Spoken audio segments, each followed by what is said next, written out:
नमस्कार साथियों, मैं राजवर्धन चौहान एक बार फिर से आप सभी का स्वागत करता हूं आपके अपने YouTube channel study west classes पर। और समय हो रहा है एसएससी जीडी की परीक्षा को ध्यान में रखकर बनाई गई हिस्ट्री की सीट्स पर बात करने का। जैसे कि हम देख रहे हैं कि कल जो हमने बात की थी वो हमने कल गुप्त वंश के बारे में और आपके वर्धन वंश के बारे में बात की थी, गुप्त डायनेस्टी और वर्धन वंश। तो उसी में आज जो हम बात करेंगे चोल साम्राज्य के बारे में बात करेंगे। थोड़े से क्वेश्चन है, इंपॉर्टेंट क्वेश्चंस हैं। तो चोल साम्राज्य से संबंधित क्वेश्चंस जो है आज की वीडियो में हम आपसे डिस्कस करने वाले हैं। वीडियो की शुरुआत करने से पहले आपसे कहना चाहूँगा, यदि चैनल को सब्सक्राइब नहीं किया तो चैनल को सब्सक्राइब जरूर करें, बेल आइकन के बटन को जरूर दबाइएगा जिससे कि नई नई वीडियोज़ की जानकारी एक समय से पहुँचती रहे। यदि आप हमारी इस वीडियो को पसंद करते हैं तो ज़्यादा से ज़्यादा शेयर करिएगा जिससे कि ज़्यादा से ज़्यादा लोग इसका फ़ायदा उठा सके। तो शुरुआत करते हैं आज के सेशन की। और पहला क्वेश्चन जैसा कि आप सभी को दिखाई दे रहा है स्क्रीन पर सामने लिखा हुआ है, आपको इसका आंसर बताना है कि इसका सही उत्तर क्या होगा।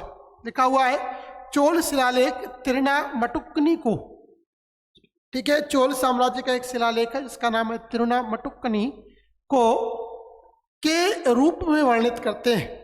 ठीक है, जो तिरुनामटुक्कनी एक शब्द है जो कि चोल साम्राज्य में प्रयुक्त होता है। चोल साम्राज्य में इस शब्द का प्रयोग किया जाता है तिरुनामटुक्कनी। इस तिरुनामटुक्कनी शब्द का क्या अर्थ होता है, क्वेश्चन आपसे ये पूछ रहा है। यहाँ पर आपको ये बतलाना है कि तिरुनामटुक्कनी का अर्थ क्या है। Question number 151। अगर हम चोल शिलालेखों को पढ़ते हैं तो चोल शिलालेखों में जो शब्द आया है तिरुनामटुक्कनी, इस तिरुनामटुक्कनी शब्द का अर्थ क्या है। नंबर 1, ब्राह्मणों को उपहार में दी गई भूमि, नहीं। गैर ब्राह्मण किसान मालिकों की भूमि, नहीं। जैन संस्थानों को दान की गई भूमि, नहीं। अंतिम आता है मंदिरों को उपहार में दी गई भूमि, और यह इसका बिल्कुल सही आंसर है। ठीक है, मंदिरों को उपहार में दी गई भूमि के लिए क्या शब्द प्रयुक्त किया जाता है। मंदिरों को उपहार में दी गई भूमि के लिए तिरुनामटुक्कनी शब्द का प्रयोग किया जाता है। और चोल साम्राज्य के लोग इस शब्द का प्रयोग मंदिरों को उपहार में दी जाने वाली भूमि के लिए किया करते थे। चलिए अगले क्वेश्चन की ओर बढ़ते हैं। क्वेश्चन नंबर 152 की ओर लिखा हुआ है निम्नलिखित में से कौन एक चोल साम्राज्य के मंदिर का उदाहरण है। आपको यह बतलाना है कि कौन सा चोल साम्राज्य का एक मंदिर है। 4 ऑप्शंस है, बादामी के गुफा मंदिर, चेन्नाकप का मंदिर, ऐरावतेश्वर मंदिर और विरूपाक्ष मंदिर। 4 ऑप्शन है। तो यदि हम मंदिरों की बात करते हैं तो ऐरावतेश्वर का जो मंदिर है वो चोल साम्राज्य का एक उदाहरण है। ठीक है, किसका उदाहरण है, चोल साम्राज्य का एक अच्छा उदाहरण है ऐरावतेश्वर का मंदिर। तो सही आंसर यहाँ पर क्या होगा आपका, ऐरावतेश्वर का मंदिर किसका, चोल साम्राज्य के मंदिर का एक उदाहरण है। तो सही आंसर 152 का जो है वो आपका सी, ऐरावतेश्वर का मंदिर किसका उदाहरण है, चोल साम्राज्य के मंदिरों का एक उदाहरण है। चलिए क्वेश्चन नंबर 153 की ओर बढ़ते हैं। लिखा हुआ है चोल शिलालेखों के द्वारा वर्णित केवल सही जोड़े निम्नलिखित में से कौन से हैं। ठीक है, यानी कि यहाँ पर कुछ शब्द दिए गए हैं जो कि चोल शिलालेखों में वर्णित मिलते हैं, वो शब्दों का मिलान करना है कि कौन सा सही है और आपका कौन सा गलत है। नंबर 1 क्वेश्चन देखिएगा, मतलब नंबर 1 ऑप्शन पल्ली चंदम। पल्ली चंदम शब्द दे रखा है। पल्ली चंदम क्या है, जैन संस्थाओं को दान में दी गई भूमि। ठीक है, जैन संस्थाओं को दान में दी गई भूमि के लिए किस शब्द का इस्तेमाल हुआ है, पल्ली चंदम शब्द का इस्तेमाल किया गया है। बिल्कुल सही बात है ये। तो ये ऑप्शन यहाँ पर बिल्कुल सही है।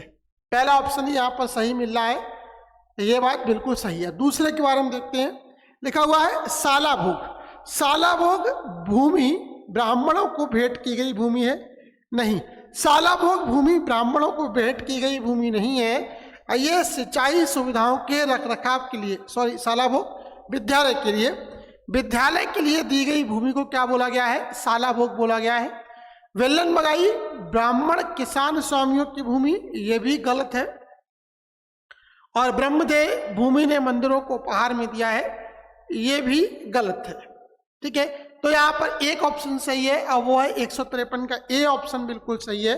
तो यानी कि जो सही आंसर है वो क्या है, पल्ली चंदम, जो जैन संस्थान है, जो जैन लोग हैं तो जैन संस्थाओं को दान में दी गई भूमि के लिए किस शब्द का इस्तेमाल होता है? पल्ली चंदन शब्द का प्रयोग होता है, यानी कि 153 का ए आंसर बिल्कुल सही है।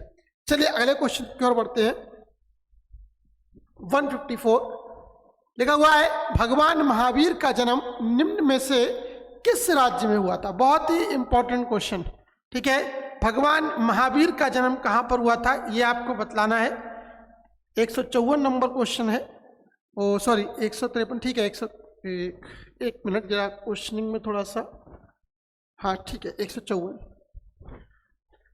भगवान महावीर का जन्म किस राज्य में हुआ था? महाराष्ट्र में, कर्नाटक में, बिहार में या गुजरात में? अगर हम भगवान महावीर के बारे में बात करते हैं तो इनका जन्म कुंडग्राम में हुआ था, और ये वर्तमान में कहाँ पर है? ये आपके बिहार राज्य में स्थित है। सी ऑप्शन बिल्कुल सही दिखाई दे रहा है। यहाँ पर कहाँ पर हुआ था? इनका जन्म बिहार में हुआ था, और यही क्वेश्चन पूछा गया है, भगवान महावीर स्वामी का जन्म कहाँ पर हुआ था? क्या किस राज्य में हुआ था? तो बिहार राज्य में हुआ था, और इनका संबंध जैन धर्म से है। जैन धर्म के अंतिम जो है 24वें तीर्थंकर के रूप में मानता है। इनके लिए जैन साहित्य में निघंटनाथ पुत्र या निर्गंथ आदि शब्दों से भी जो है संबोधित किया गया है। चलिए अगले क्वेश्चन की ओर बढ़ते हैं। क्वेश्चन नंबर 155 की ओर बढ़ते हैं, क्या कहता है जरा देखते हैं। क्वेश्चन नंबर 155 लिखा हुआ है, सॉरी 154 ही है, अच्छा नंबरिंग की थोड़ा सा मिस्टेक है। लिखा हुआ है, राजा धीराज चोल शासकों के राजस्व प्रशासन के संबंध में शाला भोग का अर्थ क्या है? ठीक है, राजा धीराज चोल शासकों के राजस्व प्रशासन के संबंध में शाला भोग का अर्थ क्या है, ये आपको बतलाना है। शाला भोग के लिए मैंने अभी थोड़ी देर पहले बताया था आपको, विद्यालयों के लिए दान में दी गई भूमि, विद्यालयों के लिए दान में दी गई भूमि।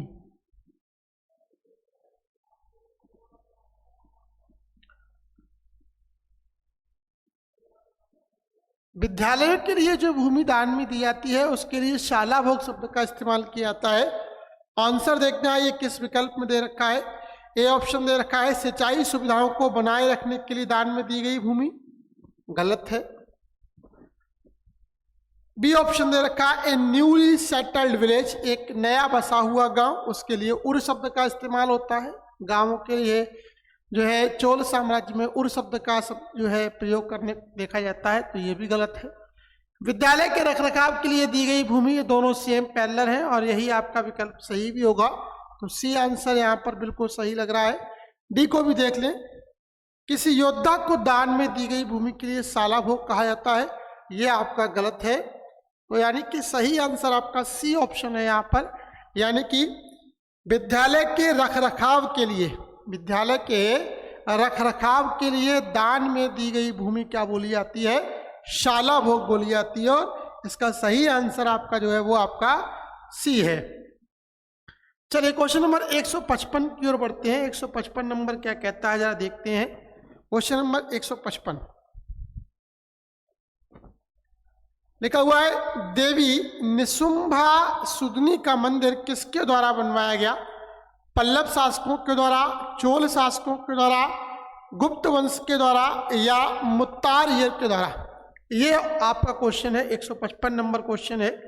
ठीक है, ये आपको बताना है कि देवी निशुंभ साधनी, ठीक है, निशुंभा सुदनी का मंदिर किसके द्वारा बनवाया गया है? पल्लव शासकों के द्वारा, चोलों के द्वारा, गुप्त वंश के द्वारा या मुत्तारियर के द्वारा? तो ये निशुंभा सुदनी का जो मंदिर है वो चोल शासकों के द्वारा बनवाया गया है। किसके द्वारा? चोल शासकों के द्वारा बनवाया गया है। आप इसका उत्तर कमेंट बॉक्स में देख के बताइएगा कि वो चोल शासक कौन था जिसने इस मंदिर को बनवाया था, यानी कि आपको उस चोल राजा का नाम बतलाना है कि किस चोल राजा के द्वारा इस मंदिर को बनवाया गया। ठीक है, आपके उत्तर जो है उन पर देखते हैं आप क्या उत्तर देते हैं। जो भी सही होगा उसके बारे में हम डिस्कस करेंगे। ठीक है, तो 155 का जो यहाँ पर सही आंसर है वो है आपका बी। क्वेश्चन नंबर 156 की ओर बढ़ते हैं। क्वेश्चन नंबर 156 क्या कहता है? लिखा हुआ है, चोल वंश के अंतर्गत किसानों की बस्तियों को किस नाम से जाना जाता था? चोल वंश के अंतर्गत किसानों की भूमि किस नाम से जानी जाती थी? नांडू, मुवेंदा वेलन, उर या तालुका? 4 ऑप्शन दे रखे हैं, इसमें सही आंसर आपको बताना है कि वो किस नाम से जानी जाती थी, भूमि को किस नाम से जाना जाता था, किसानों की बस्तियों को किस नाम से जाना जाता था, ये क्वेश्चन है आपका। तो यदि हम चोल साम्राज्य की बात करते हैं, किसानों की बस्तियों को देखते हैं, तो किसानों की बस्तियों के लिए एक शब्द का प्रयोग होता है और वो शब्द था आपका उर। उर क्या थी? उर किसानों की बस्तियां थी जहां पर किसान रहा करते थे। तो सही आंसर इसका जो आता है वो जाता है आपका उर, यानी कि 156 का जो सही आंसर होता है वो होता है आपका सही आंसर, बिल्कुल सही है। चलिए 157 क्वेश्चन, और यही हमारा आज का अंतिम क्वेश्चन भी है। लिखा हुआ है गंगई कुंड चोल या गंगा के विजेता की उपाधि किस राजा के द्वारा धारण की गई। अगर हम गंगई कुंड चोल की बात करते हैं या गंगा के राजा की उपाधि की बात करते हैं, तो ये जो उपाधि थी वो चोल में महानतम राजा राजेंद्र चोल के द्वारा जो है रखी गई या ली गई। राजेंद्र चोल ने इस उपाधि को धारण किया था। गंगई कुंड की उपाधि जो है वो किसने धारण की थी? राजेंद्र चोल के द्वारा ये उपाधि धारण की गई थी। क्वेश्चन ये पूछा गया है कि गंगई कुंड की उपाधि को धारण करने वाला कौन था? राजेंद्र चोल था, विजयालय चोल, राजा राज चोल और राजा धीराज चोल। ये और भी राजा थे, लेकिन इनके द्वारा किसी ने भी गंगई कुंड या गंगा के विजेता की उपाधि को धारण नहीं किया था। तो ये थे आज के हमारे जो थे चोल वंश से संबंधित क्वेश्चंस। आशा करता हूँ आपको ये वीडियो पसंद आई होगी। यदि आप इस वीडियो को पसंद करते हैं तो ज़्यादा से ज़्यादा शेयर करेगा, जिससे कि ज़्यादा से ज़्यादा लोग इसका फ़ायदा उठा सकें। आज के लिए फिलहाल इतना ही, धन्यवाद।